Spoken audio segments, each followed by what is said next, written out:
Soyez le bienvenu sur CMT Télévision. Mesdames, Messieurs, bonjour. Il s'agit de votre magazine Une vie imparfaite, où nous retraçons les expériences de vie de toutes les personnes qui sont en train d'émerger dans leur domaine de prédilection. Question de vous motiver, de vous booster à faire mieux ou plus que toutes ces personnes. Alors aujourd'hui, nous recevons pour vous Monsieur Jerry Kilongwe. Il est basketteur professionnel en France. Il est également coach. Il est entraîneur. Il est aussi président de l'association Kings of Congo. Alors, restez avec nous, tous ensemble, nous découvrirons qu'est fait King of Congo tout au long de cette émission. Et donc, vous l'avez compris, M. Jerry Kilongwe est un sportif chevronné. M. Jerry, bonjour et bienvenue. Bonjour, merci de m'avoir invité et merci de me recevoir sur votre plateau. Comment vous allez déjà? Très bien, très bien. Ok, c'est super. Alors, je venais tout à l'heure de le dire que vous êtes basketteur professionnel en France, mais aujourd'hui, il s'est fait que vous êtes avec nous à Kinshasa. C'est quoi l'objectif de votre visite ici à Kinshasa? L'objectif de ma visite à Kinshasa, c'était par rapport à notre structure, notre association Kings of Congo. Donc, on était venu lancer notre premier événement qui s'est déroulé du 30 juillet au 7 août. Donc, on a fini avec. Du coup, là, on est en train de alors, on y reviendra. Dites-nous un peu, ça fait combien d'années que vous êtes à l'extérieur de la RDC? Ça va faire, on va dire, 14 ans. Waouh, et c'est votre premier retour? Non, je suis revenu, mon premier retour, c'était l'an dernier. Ok, et cette année, qu'est-ce qui a changé quand vous êtes revenu? Oh, pas grand-chose, on va dire. Hein. Infrastructure, toujours rien. Donc, il n'y a rien de spécial qui vous aurait un tout petit peu marqué, hein? Non, là, sincèrement, non. Je parle plus dans mon domaine, le sport. Okay. Je parle sincèrement, alors, non. Avant que vous rendiez en France, qu'est-ce que vous faisiez ici au Congo? Au Congo, j'étais étudiant. Maintenant, c'est UCC. À notre époque, c'était faculté catholique. Et j'animais aussi une émission à la radio, à Raga FM avec Narcisse Baya. Une émission sportive? Non, une émission, c'était... À l'époque, j'étais plus dans le rap. Voilà, j'ai animé avec lui une émission nocturne. Après, j'ai travaillé aussi chez Molière Télévision. Je présentais une émission de rap. Ah, d'accord. Oui, donc en parallèle, je jouais au basket. J'ai fait un court passage à Bisson à Lemba. Ensuite, avant de partir, j'étais au BC Molokai.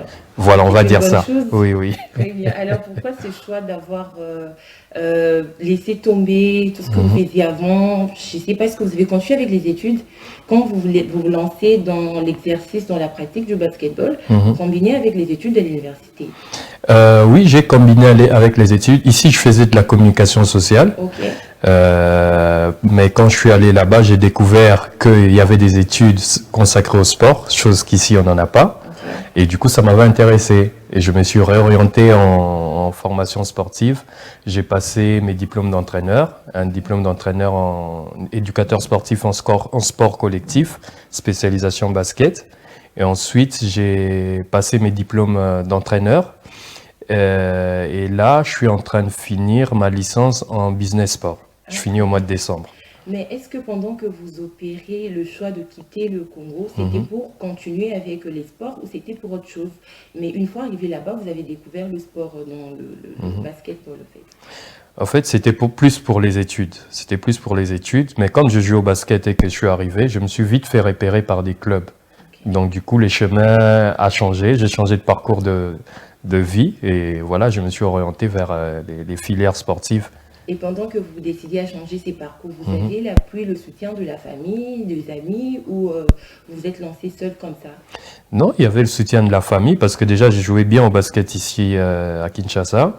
Donc, étant là-bas, ils pouvaient que m'appuyer en me disant que voilà, c'est des opportunités, on ne sait pas. Et aujourd'hui, je me rends compte que ça m'a ouvert beaucoup de portes. Peut-être que si j'avais fait de la communication sociale, je n'aurais pas rencontré des gens que j'ai rencontrés aujourd'hui. Mais on dit que quand on pratique le basketball, on devient élancé. Donc, vous êtes élancé parce que... Non, moi, déjà, à l'âge de 13 ans, 14 ans, je mesurais déjà plus d'1m90, quoi. Ok. Ouais. Alors, Monsieur Jerry, partant de ce que vous venez de dire, on peut dire que les basketball est une sorte de passion pour vous? Ou c'est un métier que vous avez décidé d'exercer comme tout autre? Moi, on me voyait plus dans le foot parce que j'étais gardien de but au collège Elika. J'avais raison de dire que vous êtes sportif chez Vonnet. J'étais gardien de foot dans l'équipe du collège. J'étais deuxième gardien et après le basket, c'est vraiment, ça m'a vraiment plus attiré quand je suis parti. Quand je suis parti en France. Quand vous êtes arrivé là-bas? Oui, quand je suis arrivé là-bas, j'ai un peu vu en termes d'infrastructure. C'était pas les mêmes conditions qu'ici. En termes de, d'hygiène de vie, c'était pas pareil. Et c'est pour ça que ça m'a vraiment beaucoup attiré. Le sport aussi en général, parce que j'ai pas seulement consacré les études qu'au basket. Et j'ai fait vraiment l'étude du sport en général, quoi. Alors, une fois arrivé en France, est-ce que vous avez connu des difficultés? Que ce soit dans vos études ou en pratiquant un sport quelconque? Des difficultés, on va dire oui et non. Oui, parce que il fallait s'adapter déjà en termes de championnat, c'est pas la même chose. Et l'intégration? L'intégration aussi, c'est pas pareil. Comment dire? Je me rappelle, nous ici on parle aux arbitres, là-bas la première fois que j'ai parlé à un arbitre, j'ai été suspendu pendant oui, parce que c'est vraiment... C'est interdit. C'est interdit, voilà. Ah d'accord. Mais comment vous avez fait alors quand vous avez été sanctionné, c'est ça, vous avez été puni? Oui, après on se réadapte, on va dire on se réadapte parce que nous, comme eux-mêmes les Blancs, ils nous disent là-bas, les Africains, vous avez une rapidité à vous adapter en termes d'endroits où vous vous retrouvez, vous vous adaptez très facilement. Quand il n'y a pas le choix, il n'y a pas le choix, il faut le faire, quoi. Alors, je suis quand même curieuse de savoir comment évoluent les basketteurs congolais en Europe. Déjà, on est très solidaires, on va dire. Quand il y a quelqu'un qui arrive, on essaie de rentrer en contact, on se connaît, on se retrouve souvent l'été où on va participer à des tournois. On s'entraide aussi, certains qui sont dans des situations assez difficiles, on essaie d'aider comme on peut, donc voilà, on est vraiment une grande famille, quoi. Et quand il s'agit de basketteurs étrangers, donc on parle d'autres pays, hormis le Congo, parce que vous venez tous de l'Afrique, est-ce que c'est la même ambiance qui règne ou c'est différent? Non, c'est la même ambiance, hein. C'est la même ambiance. Quand on se retrouve par exemple à des tournois, c'est la même ambiance généralement parce que voilà, on vient tous des mêmes communautés. Des fois, on rencontre même les mêmes difficultés en termes de, on va le dire, en termes de racisme par exemple, parce que le racisme dans le sport, il existe encore aujourd'hui. Et il est vraiment important, quoi. Moi, pour l'avoir vécu aussi dans différentes situations, donc on va le dire, donc on est vraiment soudés, quoi. Et comment vous faites pour surmonter ça? Parce que c'est quand même pas facile de vivre ce racisme-là. Ouais, je rappelle que l'émission c'est pour vous motiver, donc voilà, partant de votre expérience. On fait abstraction, hein. Quand tu connais ton objectif dans la vie, tu fais abstraction parce que même si tu essaies de réagir et que tu réagis violemment ou verbalement, tu te rends toujours en tort parce que lui il est dans son pays et nous on reste étrangers. Donc voilà. Donc c'est comme ça que vous vous débrouillez. Oui, moi je me dis voilà, ils ont qu'à parler, dire ce qu'ils veulent, mais il y a des moments où voilà, ça part vraiment dans l'extrême, où il y a des cris de singe et tout. Mais du côté études, vous n'avez pas eu de problème? Non, du côté études, non, du tout. C'était vraiment, j'ai fait un très beau parcours jusqu'à présent. Là, ma dernière formation que j'ai faite, je le fais en ligne, donc là, j'ai pas à fréquenter des gens. D'accord, Monsieur Géré. Est-ce qu'il est arrivé un moment de votre vie où vous avez quand même connu de situations difficiles, que ce soit dans les études ou dans un travail quelconque? Parce qu'on sait qu'à l'étranger, même en étant étudiant, on peut travailler. Donc, quelle est cette difficulté-là que vous avez rencontrée, qui vous a vraiment touché, au fait, s'il y en a, bien sûr? Moi, je vais donner une expérience. Au début, il fallait aller travailler. Il faut travailler quand on est encore jeune étudiant. Pendant l'hiver, c'était des moments, on va dire, vraiment douloureux et extrêmes parce qu'il fallait aller sous la neige. Des fois, tu sens même plus tes pieds. Tu es obligé d'aller travailler pendant... sinon, tu n'as rien, quoi. C'est des passages comme ça. Et puis, il y a... au début, ma première année aussi en France, loin de la famille, loin des parents, c'était assez difficile à porter, mais après on s'y fait au fur et à mesure. C'est ça que j'ai dit, quand on connaît l'objectif dans la vie et qu'on poursuit son objectif, on sait là où on veut aller, mais on va y aller peu importe les difficultés, quoi. Alors très bien, et donc vous êtes président de Kings of Congo. Qu'est-ce qui est Kings of Congo? Kings of Congo, c'est une structure, une association à but non lucratif qui regroupe des basketteurs d'origine congolaise et qui permet aussi d'aider au développement du basket au Congo. Donc à travers l'intégration des jeunes dans la société par le sport aussi, on va le dire comme ça, quoi. Comment ça a vu le jour? Kings of Congo a vu le jour en 2012.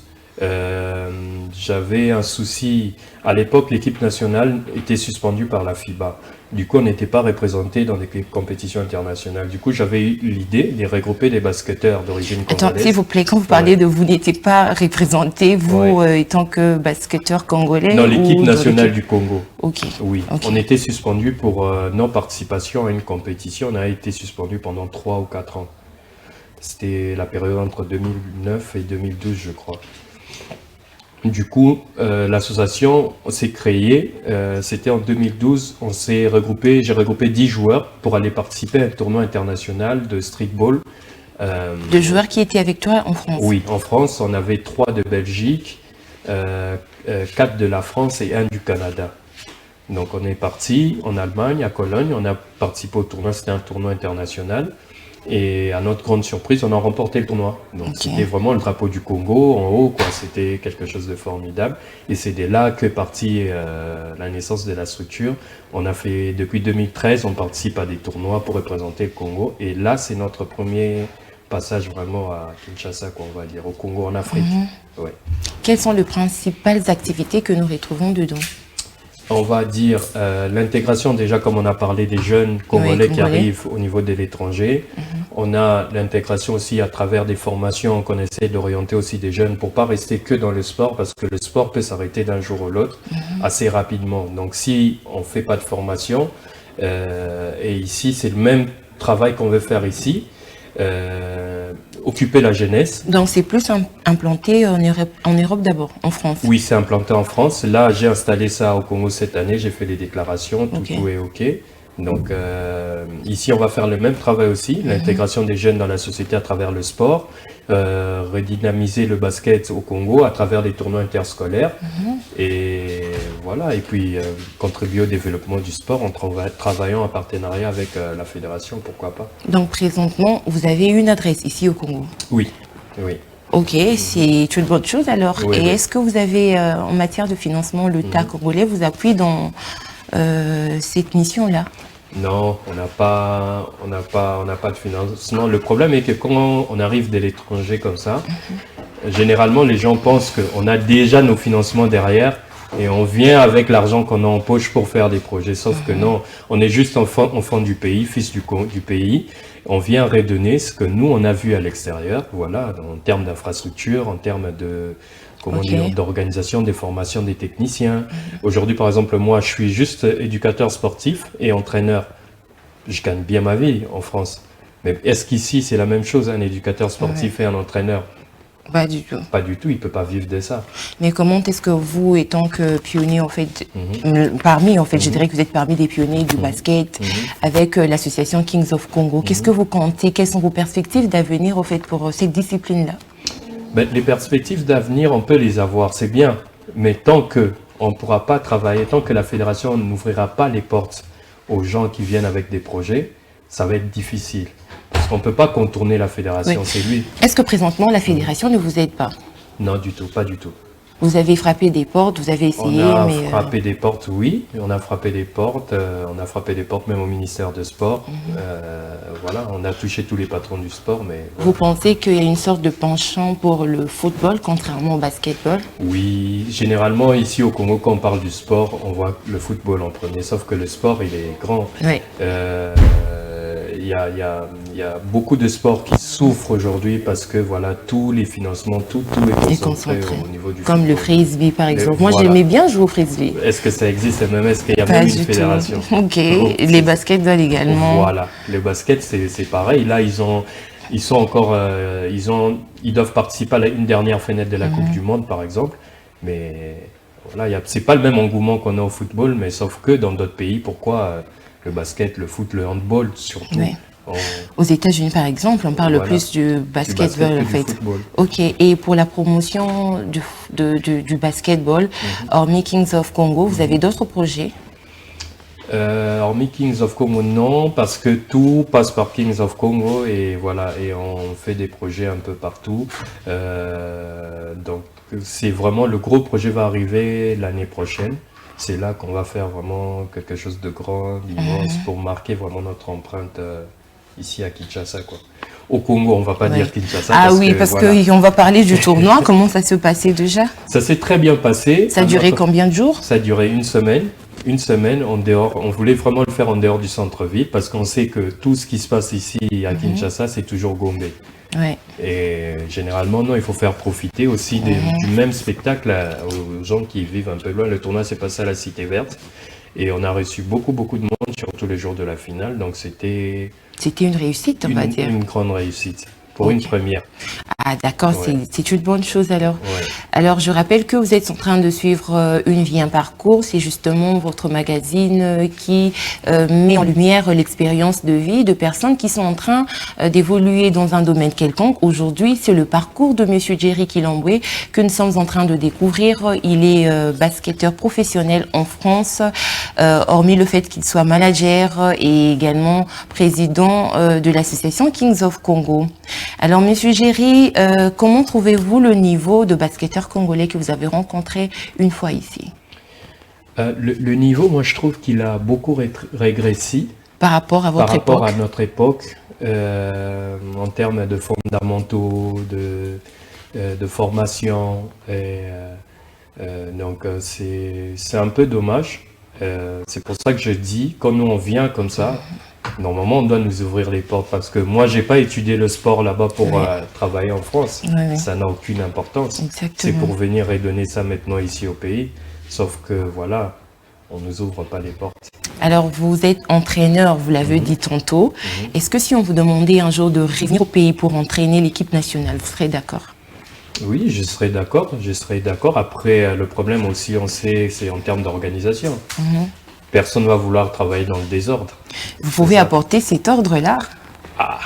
Ça va être difficile. Ça va être difficile, mais oui, après, nous tous, on veut que les choses changent. Pour que les choses changent, il faut qu'il y ait des lois. Et là, il n'y aura pas de barrière, je suppose? Non, il n'y aura pas de barrière. Je pense que même là, on attend, il y a les élections qui vont arriver bientôt là, pour la nomination du nouveau président de la fédération. Donc, on attend voir comment ça va se passer. Vous pensez que vous serez un bon entraîneur pour l'équipe nationale? Peut-être. Vous avez déjà joué? Pardon? Vous avez déjà joué à l'équipe nationale? Non, j'ai pas eu la chance, moi.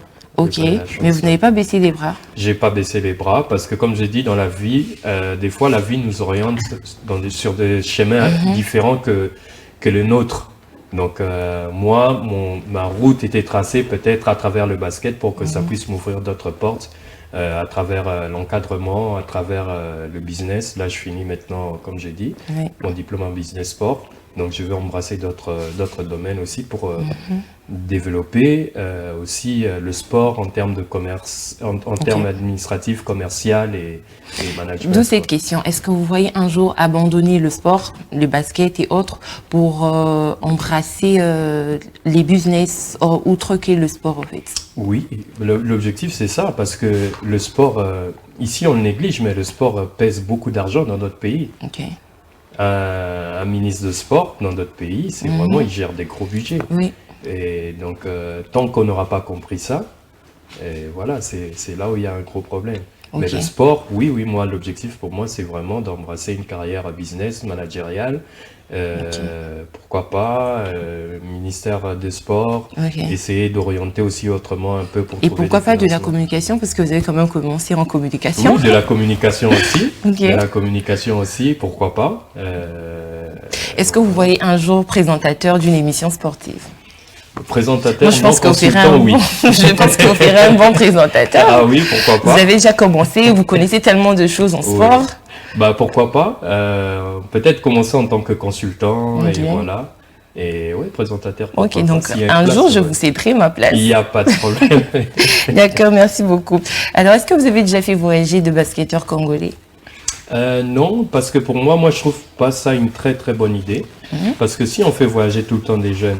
Pour une formation et le faire revenir ici, par exemple? Peut-être le faire revenir, mais en temps normal, un jeune qui sort il est plus motivé de revenir. Ok, Donc, mais pour preuve, vous êtes là de retour, vous êtes revenu. Oui, vous. après c'est ça que j'ai dit, c'est l'état d'esprit. Quel état d'esprit il a quand il part? Parce que moi, l'objectif, c'est plus de, comment dire, aujourd'hui, si tout le monde arrive à gagner sa vie avec le basket ici au Congo, qui va avoir envie d'aller vivre à l'étranger, par exemple? D'où cette belle initiative du King of Congo. King of Comme Congo. ça, vous allez essayer un peu de Voilà. ramener ce que vous avez vu à l'extérieur du pays, ici à l'intérieur. Ok, très bien. Monsieur Géry, nous allons passer à présent à notre série de questions casse-glace. Ok. Alors, les questions casse-glace, c'est parti.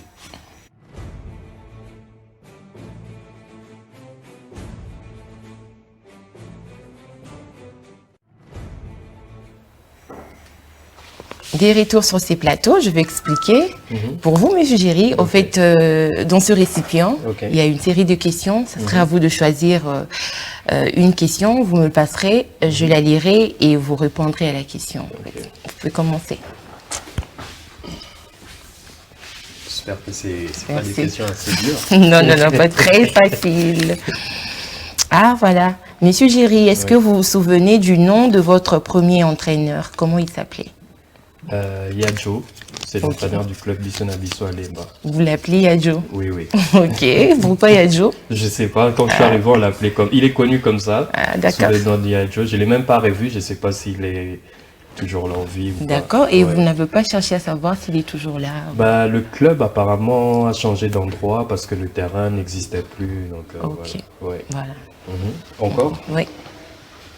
Je vais aller chercher en dessous.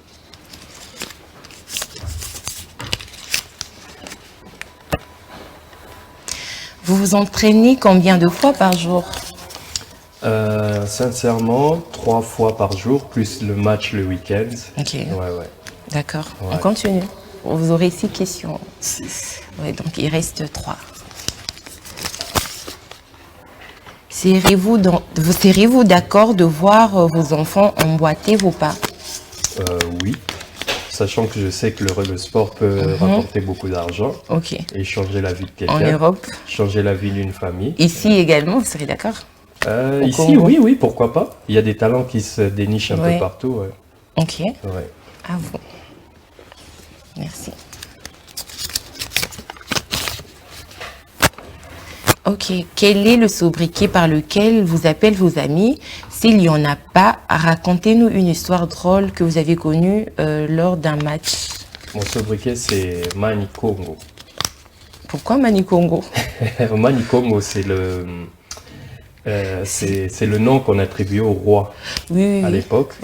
Et bah, comme je suis l'initiateur du projet, des rassemblements de joueurs Ok. à l'étranger, comme beaucoup de gens apprécient l'idée, du coup on m'a surnommé Mani Congo, donc le roi. Ah bah c'est juste la traduction de Kings of Congo, je trouve. Voilà, un peu, Ok, voilà. d'accord. Ouais. Il Encore reste 2 questions. Oui. Merci. Bah, je crois que vous avez déjà répondu à cette question. On va changer Ok. de question.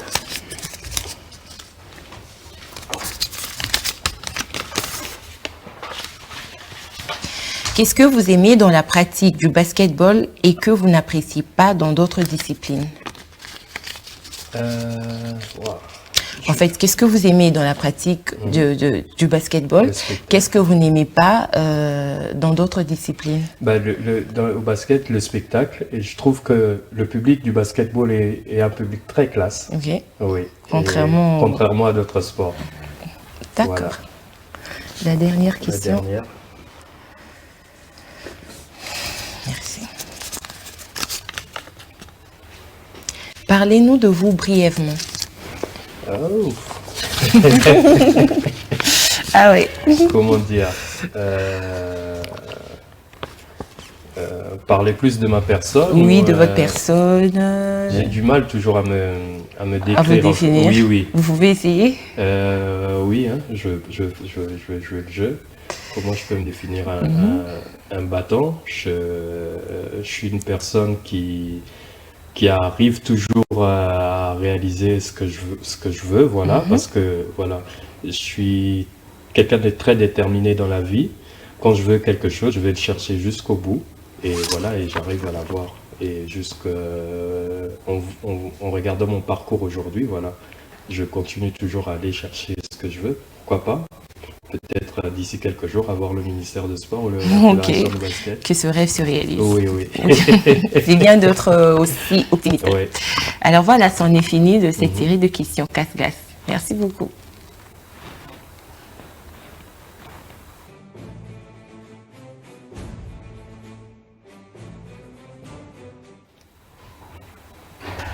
Voilà, vous êtes en train de suivre Une vie, un parcours, votre magazine d'échange d'expériences. Monsieur Jerry Kilombwe, est-ce que vous pensez organiser, soit les années prochaines, un tournoi que vous venez d'organiser ici à Kinshasa, dans d'autres provinces? Parce que quand on parle de la RDC, il n'y a pas que Kinshasa, il y a d'autres provinces également. Oui, l'objectif c'est... bon, comme on sait dans tout projet, c'est mieux de commencer d'abord dans la capitale et après de toucher d'autres provinces.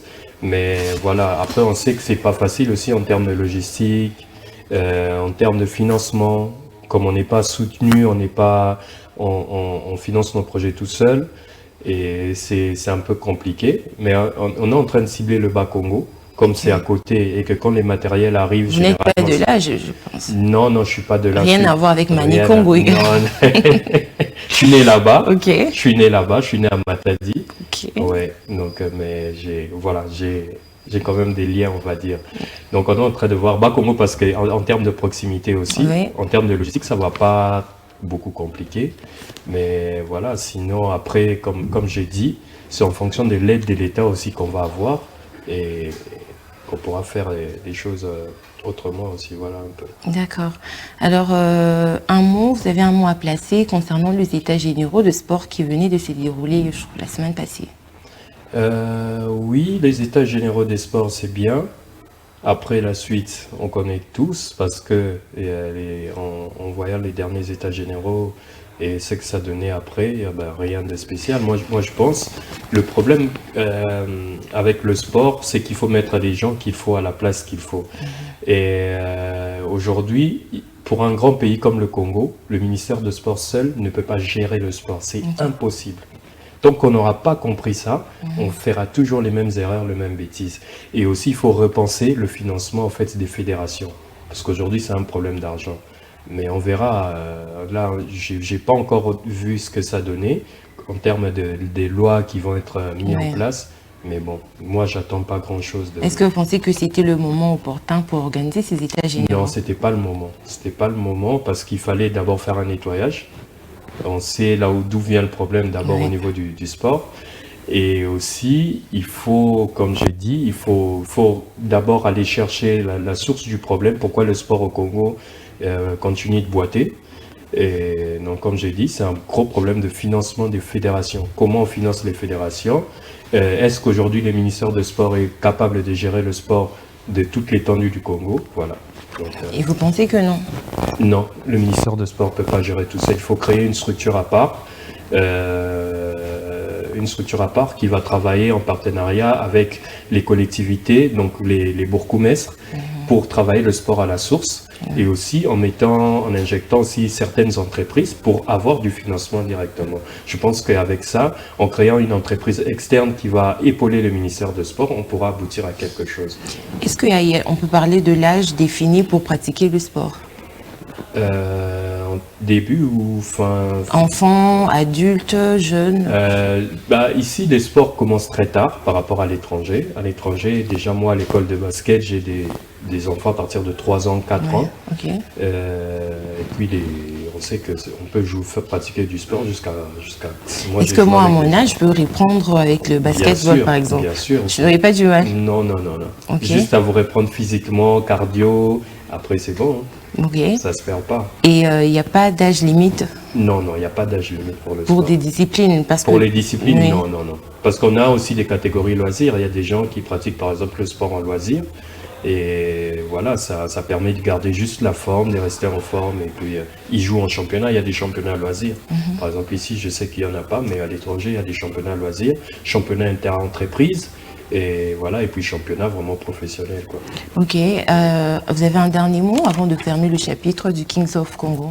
Le dernier mot, c'est juste de lancer un appel encore aux autorités locales. Voilà, nous, on ramène un projet qui est aussi en termes, j'ai pas parlé de ça, mais c'était le premier projet qu'on avait ramené, c'était de rénover les terrains de basket, chose qu'on n'a pas réussi à faire. On a toujours les matériels qui sont là. On a fait 1 an avec à Kinshasa.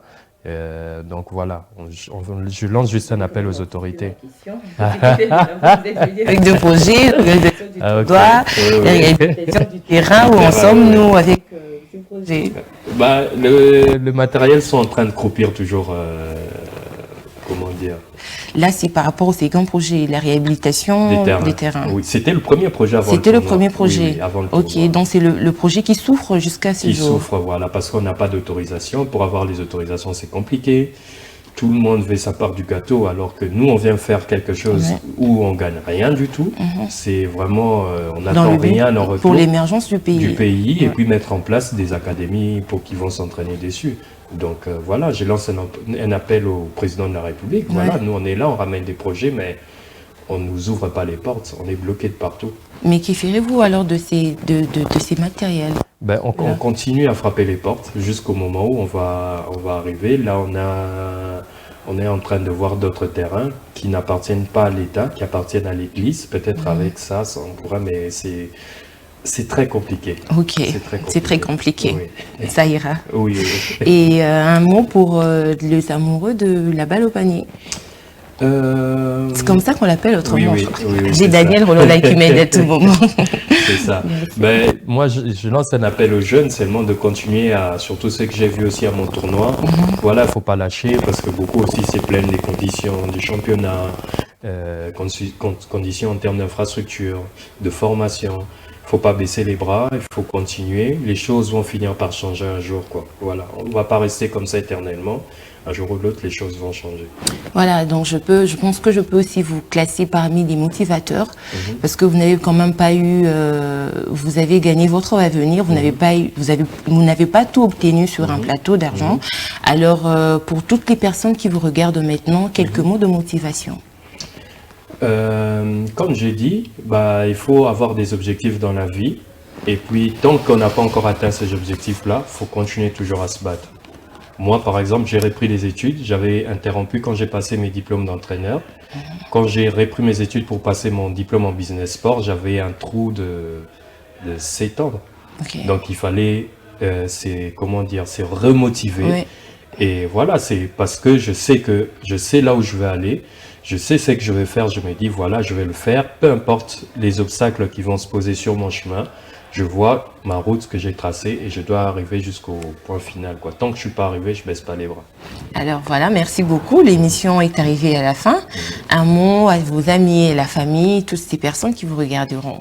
Je remercie tous les membres de la structure Kings of Congo Sport. D'abord à vous aussi, je vous remercie de m'avoir invité. Merci à vous d'avoir répondu à notre invitation. Et voilà, et peut-être à la prochaine pour sans faute. Parler d'autres choses encore. Exactement. Oui. ASML chez vous, par exemple. Oui, il n'y a pas de problème. Merci beaucoup. Et à la famille? À la famille, un grand merci pour le soutien, à mes sœurs, à mes frères et à ma mère aussi que j'embrasse. Donc voilà. Merci beaucoup.